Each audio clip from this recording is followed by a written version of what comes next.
May I request everyone to put your mobiles on the silent so that we are not disturbed by the WhatsApp messages that are. A warm welcome to one and all. It's great to see you over here. Thank you indeed for taking your time and joining us. A special welcome to our author, Shri Sanjay Dikshit. Dignitaries on the high table, Shri Ashok Chogle. Shri Sunil Lalbhai is supposed to be here but couldn't make it. He was traveling, so we excused him. Shri Ratan Sharda, Shri Vijay Shri Rangan, and Colonel Rakesh Singh Chauhan. Very warm welcome. Just a few words about Mr. Sanjay Dikshit as a matter of formality, so that we're keeping it as simple as possible so we can go into the main question and answer and the interaction about the book, which is what we're all here for, mainly. So Sanjay Dikshit is a columnist, author, writer, speaker, sports administrator, and a serving IAS civil servant. He's written dozens of articles, newspapers, periodicals on a range of subjects, and frequently invited to talks. His very first book is Krishna Gopeshvara, has been released on the 29th of May 2018 by Bloomsbury Publishing. The book is on sale at the other end of the office, so please go ahead and feel free to make your bulk purchases for friends, families, whoever you like. So go ahead and do that after the show. He'll be also available to sign copies for you after the program. There's also an e-book version released on 30th June. So he was earlier Secretary General of Rajasthan Cricket Association and ran the Rajasthan cricket team. He's a serving officer of the IAS in the highest scale of the service and is posted as Additional Chief Secretary in Rajasthan. He has also created a major international think tank, the Jaipur Dialogues. I'm sure many of you have heard of it. Right. Hosts major events on current scholarly topics. Sanjay is basically a graduate from the marine engineering area, DMet in Calcutta. After his IAS, he also took on a repertoire in Indian classical music, economics, and software systems. So the last one is from BITS Pilani. And he has a degree in law. So multifaceted personality. And thank you for your time, and thank you for your offering of the book, Mr. Sanjay Dikshit. And this is a wonderful gift to have on the 125th anniversary of Swami Vivekananda that we have this year. So it's a great offering to the country to have a book on Krishna and his life. It's part of a trilogy, so this is the first one that we have, and we will be eagerly waiting for part 2 and part 3. I've sent out an email wherever I had the email IDs, providing backgrounds on the members on the high table this evening so that we can keep the introductions minimal. However, I must mention we have Shri Ashok Chogle, who's chairman of Chogle Industries. He's also the trustee and president of Vishwa Hindu Parishad. Shri Ratan Sharda is a consultant, software marketing and development, and he's an author. His latest contribution is RSS 360, which was just launched a couple of weekends ago or last weekend by Dr. Subramaniam Swami. So he's a columnist in Mary News, News Bharati, and Sunday Guardian, The Organizer. And of course, as you all know, he's quite a famous TV panelist. I'm sure you'd all know him as a TV panelist. We have with us also Vijay Shri Rangan, Director General of the Bombay Chamber of Commerce and Industry, India's leading trade association. Vijay Shri Rangan has held major management positions in the Tata Group, including TCS, and he's quintessential product of IIT Delhi and IIM Ahmedabad. Thank you, members of the high table, and I come to a very special welcome to Colonel Rakesh Chauhan. He's here with us today, and he works for the GOC Western headquarters, and he's been charged with the special mission of addressing the needs of veterans, martyrs, and their families. We've had the pleasure of working at KSR and Company of working with Colonel Chauhan in the last couple of years as part of our CSR activities, and it's been a special experience to associate with him. And thank you so much for coming, Colonel. It's our privilege at KSR Foundation to welcome you and to host this event. We have this exciting and special task of releasing in Mumbai Krishna Gopeshvara. Krishna Gopeshvara is the offering in this 125th year of Sri Sanjay Dikshit, a never-before action-packed retelling of Lord Krishna's life. Krishna Gopeshvara is the first in a trilogy, and the early life events of Lord Krishna from the time of Kamsa's capture of Mathura throne to his killing by his nephew, as was foretold by the tyrant king's own priest, is all captured in this wonderful book. It's styled as a historical fiction, and Krishna and Kamsa are portrayed as men pursuing their narratives according to their understanding of the world around them. What entails is a clash of two narratives, and the dharmic one symbolized by Krishna, and the other a totalitarian and despotic one epitomized by Kamsa. So without any delay, we will now get down to the launch. A few administrative announcements I should make at this point. So book sales, I've already mentioned, are happening at the other end. There'll be time for book signing and photo ops for all of you. Sri Sanjay Dikshit is happy to do that for us. Pre-orders can be made with Bloomsbury. They have a desk at the back. And I think we'll take about an hour to have a very interesting question and answer session with the author of the book. And the floor will be open to all the members of the audience as well to ask questions and learn more about what Sri Sanjay Dikshit has written. We have in the background our art show. This is our 12th annual art show, and it is headed by Mrs. Usha Nair, who's our CSR head, and she runs an NGO by the name of Hirdayangan. She's the heart and soul of the whole art initiative, and believe it or not, all the proceeds from the art sales will go to the martyrs' families. So you'll see them all lined up there.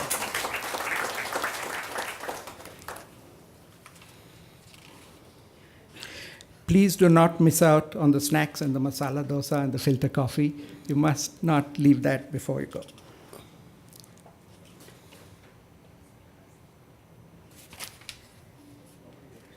May I request Sri Sanjay Dikshit to say a few words, and then we can have the launch. Right from where you are, you have the mic. I think this is working, yeah. Thank you, Raghu. Thank you for the kind words. It's a special privilege to be hosted by you here in Mumbai, because in the beginning I had written Mumbai off, to tell you the truth. I said that I was given the feedback that in Mumbai people don't come for such events, such lowbrow events as book launches. Not the one organized by Raghu.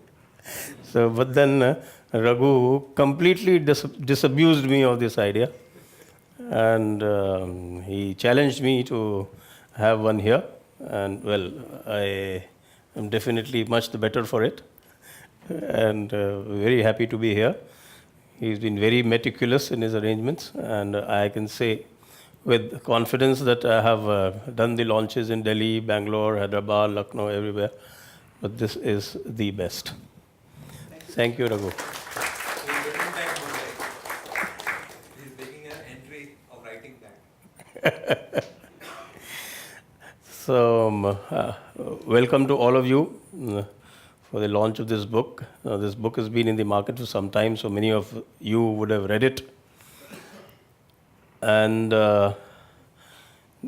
this is in the usual Indian tradition of retelling a narrative of which we are not constrained. We don't have one version, and we have absolutely no hesitation in writing another version, because we are not going to be chastised for it. I mean, let's put it a little mildly. Simpler words. So we do this, and we've been doing this for millennia. This is one more modest attempt, And I had a choice of writing this in Hindi because that is my mother tongue. But then I was advised that it would be better to reach a wider audience writing in English also, because in my mother tongue, unfortunately, people read more through the libraries than they buy. So to reach a wider audience, I'm just telling you the secret. So to reach a wider audience, I chose to write this in English. Luckily, it has been received well. And Mr. Ratan Sharda has been able to decode it also, which you will find very soon. I suppose some of you might also have decoded the secret encrypted messages which are written in the book. I would not keep Mr. Ratan Sharda very long, and this is the brief description. And now Raghu will tell us what to do next. Well, we're now going to start with the launch of the book, and I request our guests of honor to take it up.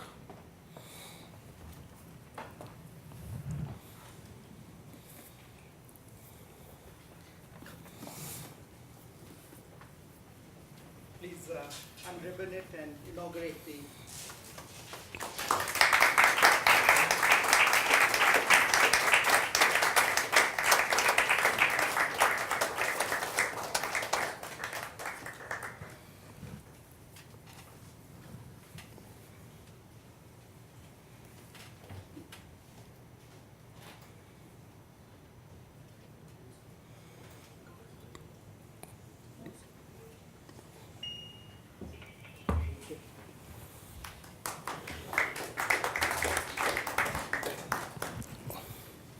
Thank you, everyone, for your warm good wishes, and we wish the author a very successful launch through the city of Mumbai. As he said, we've already gone through that. He's gone through that in 4 or 5 other cities. And we now come to the single most interesting part of the program, and that is the interactive part. So I'm going to start with requesting the guests of honor at the high table to first ask one question each, and then we will have Shri Ratan Sharda take forward the Q&A session in a long manner for about 15-20 minutes, and then we'll have 20 minutes or 30 minutes with the audience, depending on how much you're able to fire up your imaginations and grill the author.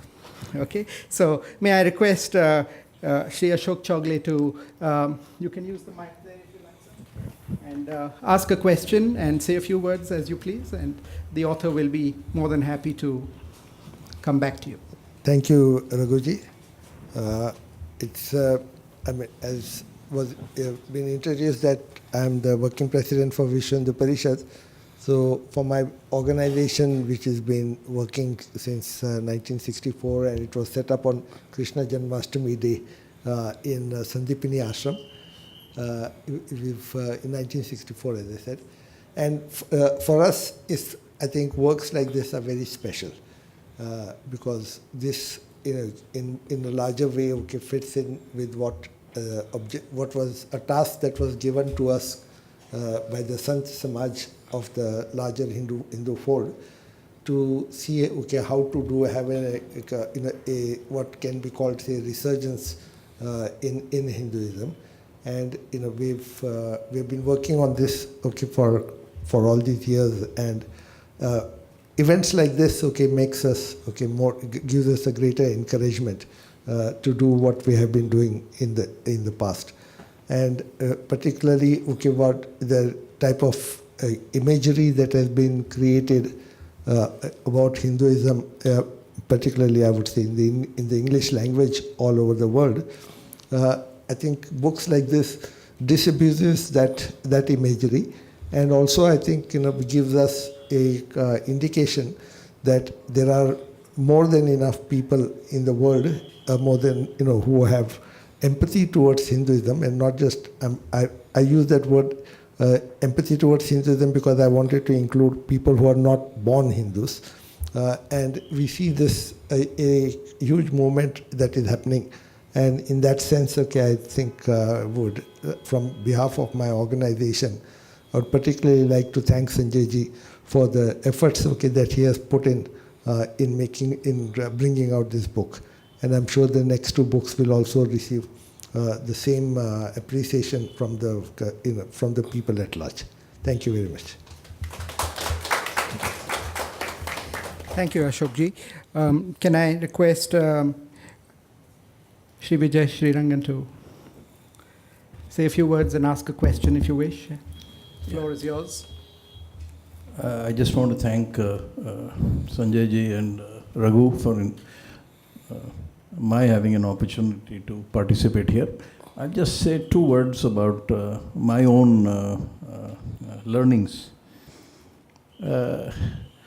In the current avatar, I sort of tried to read the book on Kindle.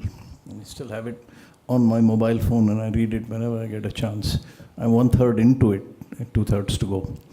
I talked to a couple of my colleagues at the Bombay Chamber about the book and they said, what are Rishnis? And I realized that's something that I did not know an answer to, my bad, until I delved into the book and I got that answer. As many of you will know better than me, it is a clan, a part of the Yadavas grouping, and pretty early in the book you get the answer to that, but if you don't know from before, that's something that you learn.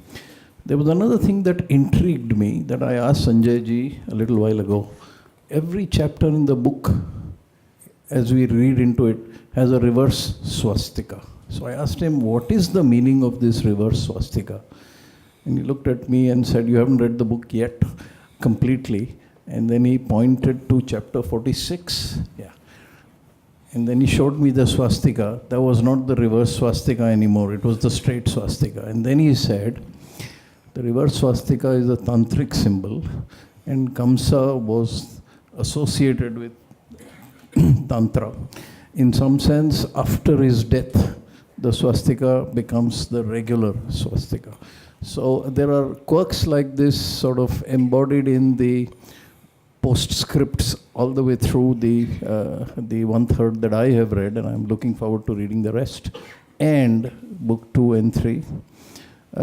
It's something that I think you will thoroughly enjoy reading yourself as a historical variant. That's my feeling. I just wanted to portray to you my learnings from there. Of course, the physical book is historical, but my wife and me decided a long time ago that for every book that comes in, one paper book that comes in, one paper book needs to go out. So we switched to electronic mode to enable increased publications. Thank you, Sanjay ji, and thank you, Raghu, for the opportunity. And welcome. Please propagate the book. I tell you, you will like the style that as you read the publication yourself, if you've not already read it. I'm sure everybody here is going to pick up multiple copies after that comment from Vijay. Thank you very much. May I request Colonel Rakesh Chauhan to say a few words? The mic is right there. Please feel free to. Mr. Sanjay Dikshit and Mr. Raghu, first of all, it gave me an opportunity to come here in the capacity of an army representative. The cause that I am looking for is about the martyrs' families, and it's quite a responsibility. Now, my take on this, although I have not read the book, but it's a personal journey of each individual to find Krishna. And what I believe is this first book, what Mr. Dikshit has written, is his experience, is his journey, which he has put it down in this book. Once we read it, we might find a different kind of analogy and different kind of perspective, which he would have thought of. My only question to him is that he is an IAS officer. He's got so much of responsibility on his shoulders, but still he found time to do so much of research and get into this and write this book. So how could he got this motivation and the time for writing this book? And thank you very much. The answer is provided in the introduction itself. So I think you have to start reading the book. You'll find the answer in initial introduction as to how I found the time. As far as the motivation is concerned, I think that seed is always there at the back of one's mind, and whenever you get the right kind of fertilizer, right kind of watering and air, it just germinates. So I would not be able to put a finger on it as to where exactly it came from, but it just happened. Thank you, Colonel Chauhan. It's very inspiring, the service that you're doing in your present avatar with the Indian Army, of supporting the martyrs and their families. It's a cause that we see Colonel Chauhan and his department so totally committed to, so sincerely, and we get face to face with what is happening there, as you will see when you walk around their posters and their pictures.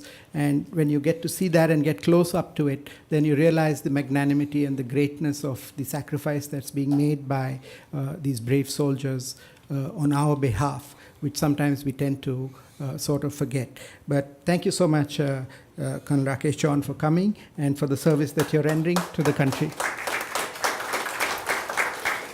Thank you. May I now request Shri Ratan Sharda, the quintessential panelist, to bring forth his best colors and take on Shri Sanjay Dikshit over the next 15-20 minutes with a enlightening, enlivening war of questions and war of words. And then also Shri Ratan Sharda will steer and MC the questions from the audience, which I'm sure there'll be many coming up. And you can feel free to ask all sorts of questions, any questions that you like. And for those who came in late, a very warm welcome to you. Thank you for coming and letting us have the pleasure of seeing you over here and joining us. So, Shri Ratan Sharda, the mic is yours, the floor is yours. Thank you, Mr. Raghu. First of all, I say you run a very deceptive establishment. It doesn't look like a CEO office. And for Sanjay, I think somebody who can control cricket board can do anything. That too against a person like Lalit Modi. I'm so happy to be on the other side of the panel, because nearly every evening I have to keep on answering what the nation wants to know. I don't know whether the nation wants to know or not, but somebody wants to know, the anchor wants to know. And it's, in fact, in one program, Prabhu Chawla ji had come. So he said, I'm keeping watch on all the TV shows, and I have, my staff has, put around 53 people who are all over the TV and who keep spouting various opinions on all the subjects. So I said, I'm one of the guilty ones. So that's how the TV shows run. I must welcome Mr. Sankrant Sanu, one of the most prominent members here today. Please. And I'm so fortunate to see him here. And today I must pay tribute to Shri Kanhaiyalal Maniklal Munshi, K.M. Munshi. Many people would know whom. He was the first one who actually simplifies Mahabharata as Krishna avatar long back when I was a child. Unfortunately, Bharati Vidya become too secularized. So it is not promoting the book much now. I got my copy with a lot of difficulty. Though he didn't deviate too much from the original text, but he tried to demystify the miracles of Krishna like Sanjay ji has done. I think he was a trailblazer in that way, and that many people have come in, very interesting interpretations have been done. In fact, very interesting interpretation of Ramayana was done by an author, I won't name him, who claimed that he has snatched Lord Rama from the clutches of communalism. Now what? Yeah. I don't know what it means. I mean, what is Hinduism without Ram? And what is communal about Ram? So that was a comment. So that totally put me off. My daughter was very upset. She said it's a good book. I said, somebody tries to play politics with Ram. I'm very, I'm sorry. So from that we have Krishna Avatar by Sanjay ji, a very good attempt at reinterpreting Krishna in the modern idiom. It is so contemporary that you can actually identify the people whom he doesn't name. So it's very bold, I would say, and he has taken very boldly the challenge of today's environment and tried to map it. In fact, I was hearing Sadhguru one day, and he said that, Mahabharata, like they say, that what is not there in Mahabharata is nowhere, and kya hai wo? What is there in Mahabharata is everywhere in the world, and what is in the world will be in the Mahabharata, something like that. So it is known as a book which has got every possible shade of human emotions, politics, morality, ethics. So from there to extract out something like Krishna Gopeshvara is a very huge challenge. And Sanjay has done a good beginning. I think next two books will tell us how far he can go and take Krishna to common people. I think writing in English is not good because people bite. I think by people who today, unfortunately, people who are only educated in English have become rootless. They have no way to know what our scriptures said, what our dharma says. So I think possibly for the younger generation, which is brought up in the so-called secular, castrated historical environment, needs to read all this, and for that's why English. I'm very happy it's in English. Now I'll come to some interesting points. One is that one interesting thing that he has done. I'll start with a very good quotation. His book is full of wonderful quotations. Many of them are here, but I'll read something which is not there. He's very affirmative and he's very aggressive in his comments, and very surprisingly he put them in italics. I don't think any novelist puts his own views in italics. So I'll ask him that also, why he chose italics. He says, ideas have consequences, narratives have effect. Evil ideas, evil narratives have to be destroyed, both by competing ideas and narratives and by competing violence if inevitable. It's a very bold statement to make. Then a very interesting, very wonderful statement in the same page. It is on page 268. A kul can be built by a person of character by following his swadharma. Kul is your clan. A rajya can be built by a king by following his rajya dharma. But a rashtra is built over many generations by a philosophy, a narrative forged by rishis and yogis of highest consciousness. A very, very deep statement. We don't know the meaning of dharma today. Dharma is equal to religion, which is not true. We don't know the difference between swadharma, rajadharma and rashtra dharma. This is something that we have to relearn from our heritage because we have forgotten our heritage. So this is something very deep, and this is something that I think he has brought out very boldly time and again in the novel. Going back to the questions, he has changed the equation between Krishna and Radha very wonderfully. So I'd like to ask him what was the idea behind changing the equation between Radha and Krishna. He has made her like a spiritual guru to Krishna. You see,